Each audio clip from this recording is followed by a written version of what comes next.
What's up, guys? My name's Mike, this is All Things Fish, and thanks for tuning in.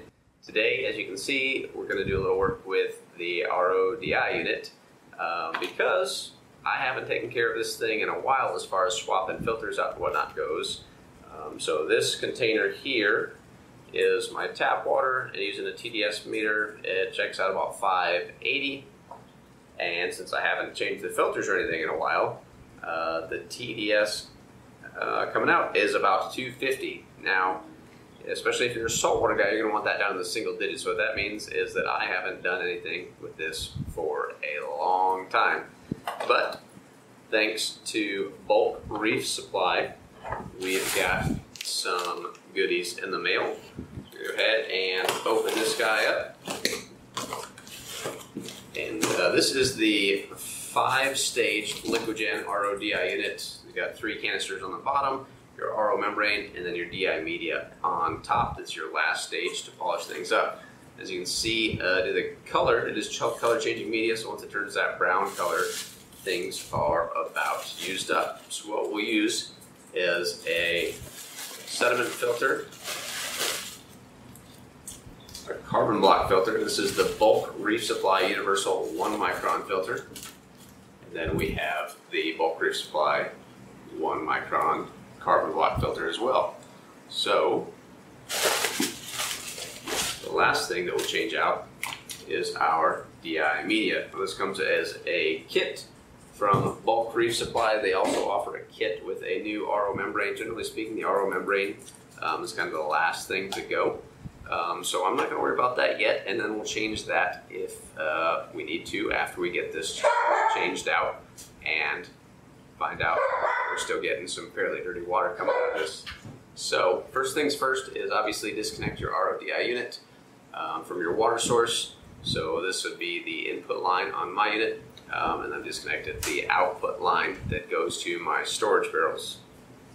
Oh, I've got a bucket back here that I'll use to try to minimize the mess that I make.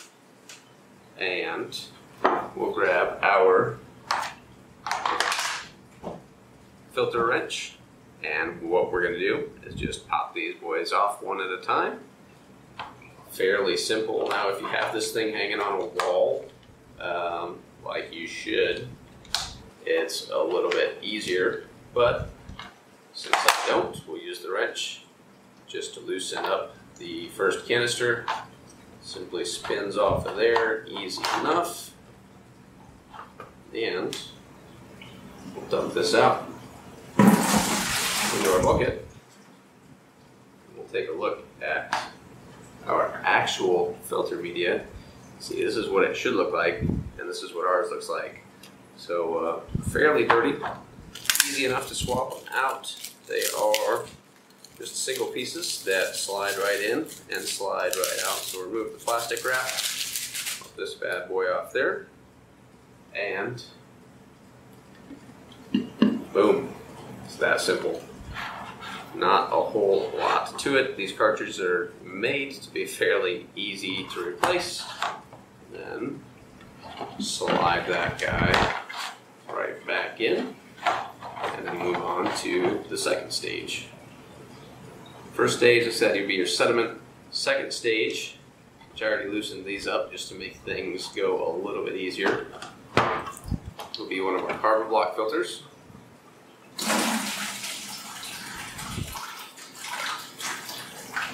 Now, some of them may look different than others. This is the factory carbon block filter that came with the unit, but it is just it's more or less a housing with some carbon media in there. We'll grab one of our new 1 micron filter blocks that we got from Bulk Reef Supply.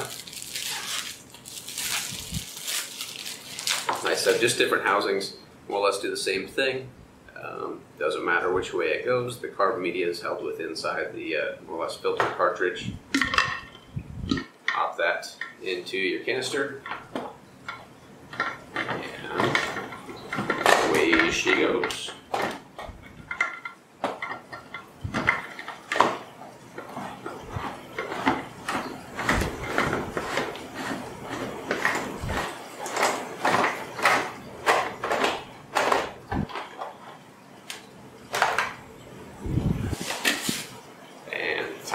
last carbon block filter.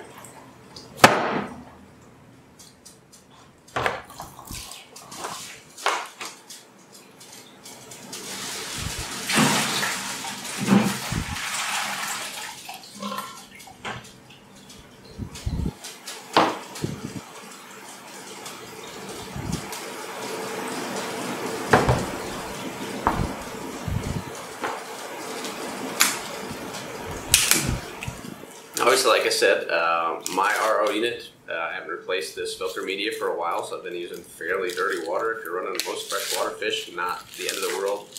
But again, if you're keeping salt water to avoid some algae problems, you're going to want to get that TDS down into the single digits, which means you're removing the vast majority of any contaminants from the water that you're using to do your water changes with. And the third canister. Spin that guy on there. Another way that you can tell, other than your TDS meter itself, that you need to replace your media is a decreased output. Now, as the water itself moves through each media, as that media can clog up, obviously your output will decrease. So if you notice that maybe your 75 gallon per day RO unit isn't quite putting out 75 gallons anymore, it might be time for you to change your media. Now, this last one is the DI resin. I've already disconnected the output. This is the input line. Remove this, and this is a simple twist off. If I can get my big boy muscles out. After a short fight with our DI resin container, you're able to loosen it up. On top.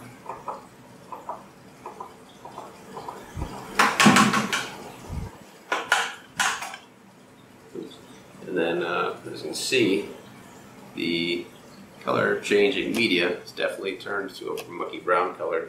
So it is beyond time to replace it. Dump the old stuff out.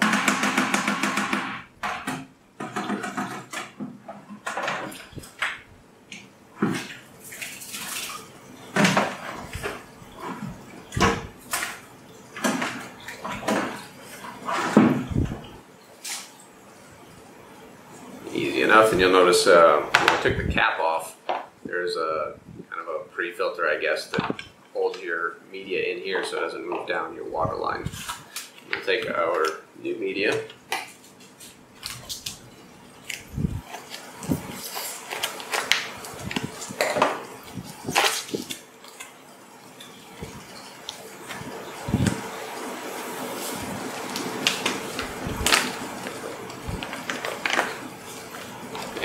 Just to fill up our DI resin chamber.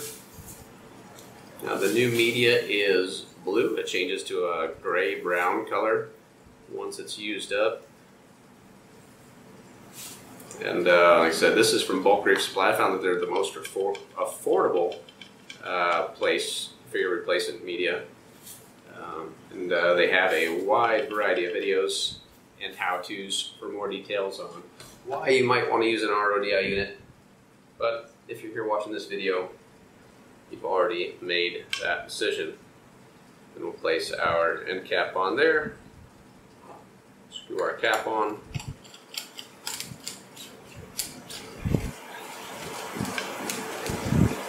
like so. Pop it back on top, secure our feed line, and it's that simple. Well, I figure we've gone through the effort of replacing everything else. We might as well replace the RO membrane while we're at it, just to get everything absolutely fresh in there. So, a couple days later in the mail, and I have a new Dow 75 gallon per day RO membrane. So I'm going to show you how to swap this in as well. Remember, we already did our sediment filter, which is our stage 1, our two 1 micron universal carbon blocks, our DI resin, and now we're going to go ahead and replace the actual membrane itself. Replace the membrane, the DI resin unit simply pops off the top, so we'll set that back here for right now. We'll go ahead and disconnect the feed end of our RO membrane housing.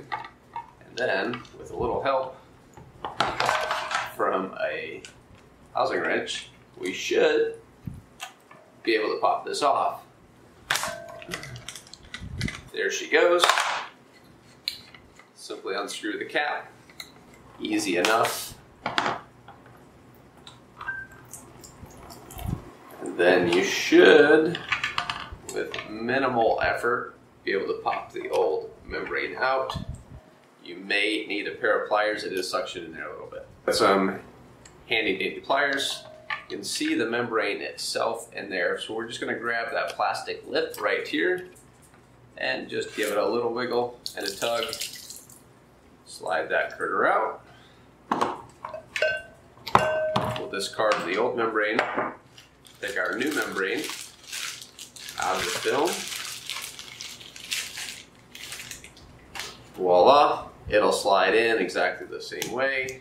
You'll push it in there and you'll feel it seat. And then once it feels like it's seated in there, take your cap, screw your cap back on, reattach your input line, and then we'll just organize everything back on top of our RODI housing. Easy as cake. Boom. Now let's go hook it up and see what the results are. Alright, so we replaced the media in our 5-stage RODI unit. So that was 1 sediment filter, 2 1-micron carbon blocks, the DI resin, and then I showed you how to change the RO membrane. Now, all this can be done for, I think it was right about $60 or $70. Bulk Crew Supply sells a kit that has plenty of resin left over to continue changing that down the road as required. And then I bought the Dow 75 gallon per day RO membrane after that, and I think the membrane itself was 30. So all in all, probably about 70 bucks to replace all the media in your RODI unit. So, the moment of truth. Let's check it out and see what we ended up with. Now remember, we started, tap water was about 555. Before we replaced any of the media, we were down at 250, so pretty rough, right? Now, we're down at 2. So definitely in the single digits, well below the 6 to 9 parts per million that we talked about. And definitely in a solid range to start with a good, clean base, whether you're making saltwater, whether you're remineralizing for shrimp, or you're running something like this Planet tank back here that wants a little bit softer, cleaner water to start with, and then add in what you need. So for $70, definitely worth it. And the amount of time it took, honestly, if you don't know what you're doing, it'll probably take you about 30 minutes. After that, it just gets easier and easier. So I hope this was helpful. I hope this helped you move along and not discourage you from replacing your media, because it is essential to replace it. Obviously, you have TDS creep over time where you end up getting dirtier and dirtier water, as well as just less output overall, which means that you have to wait longer to get the amount that you need. So, don't be afraid. I'll drop links down below for Bulk Crew Supply to get the appropriate items that you need. And like I said, for the most part, they're all fairly universal and should fit in the majority of your RODI setups. That's all for now. Thanks for tuning in. Once again, this is Mike at All Things Fish, and have a fantastic day.